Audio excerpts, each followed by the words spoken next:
सभी को मेरा नमस्कार।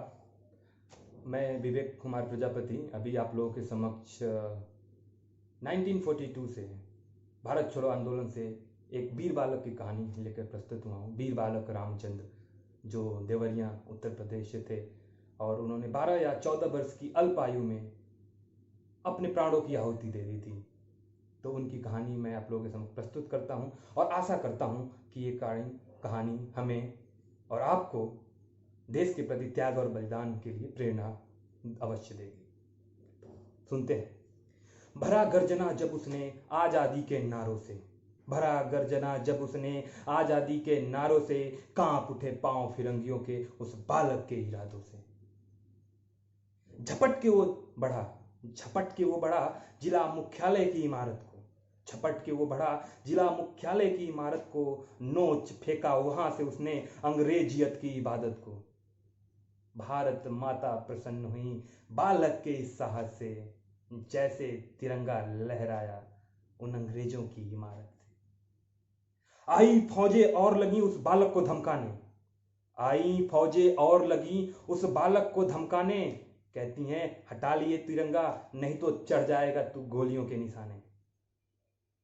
फिर भी रामचंद्र ने दिया उनको ऐसा करारा जवाब, कहता है क्यों करते हो गोलियां तुम हवा में यूं बर्बाद, क्यों करते हो गोलियां तुम हवा में यूं बर्बाद, देखो मां का भक्त खड़ा है तुम्हारे सामने सीना तान, देखो मां का भक्त खड़ा है तुम्हारे सामने सीना तान।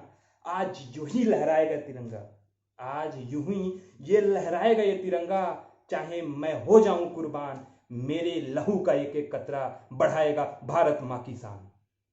वो तो एक दीवाना था, वो तो एक दीवाना था, दिल में उसके ज्वाला थी, भारत मां की आजादी बस उतनी उसकी अभिलाषा थी।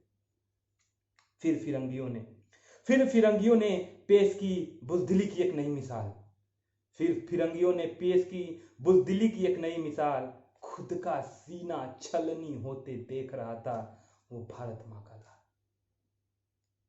मूर्छित हो गिर पड़ा वो धरती मां के आंचल में, सबको वो दृढ़ कर गया तो शब्दों के संभाषण में।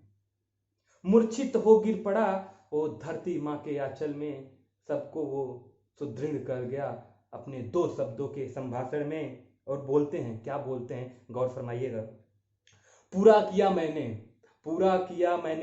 किया भारत मां से वादा, पूरा किया मैंने किया भारत मां से वादा, देखना दोस्तों कमजोर ना हो तुम लोगों का इरादा, देखना दोस्तों आगे कमजोर ना हो तुम लोगों का इरादा।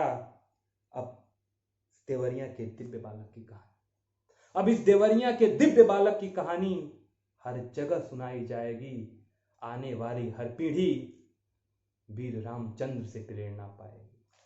Thank you so much. आज 1 अप्रैल को उनकी जन्मतिथि होती है और शायद भारत के इतिहास में हमें उनके बारे में नहीं पढ़ाया जाता है, पर ऐसे अनेक हजारों लाखों में वीर बालक और स्वतंत्रता सेनानी हुए हैं जिन्होंने अपने आज़ादी के लिए, देश की आज़ादी के लिए अपने जान तक को न्यौछावर कर दिया है। तो हमारी यही कोशिश रहनी चाहिए कि ऐसे कुर्बानियों को हम याद रखें, अपने दिल में सजो के रखें, ताकि आज़ादी के लिए हमने कितना रक्त बहाया है और कितना संघर्ष झेला है और कितने संघर्षों के बाद हमें आज़ादी मिली है। और इस आज़ादी को हम हल्के में ना लें और इस आज़ादी का सम्मान करें और इस आज़ादी को और दृढ़ करने के लिए लगातार अपने कर्म और कर्तव्यों का पालन करते रहें। धन्यवाद।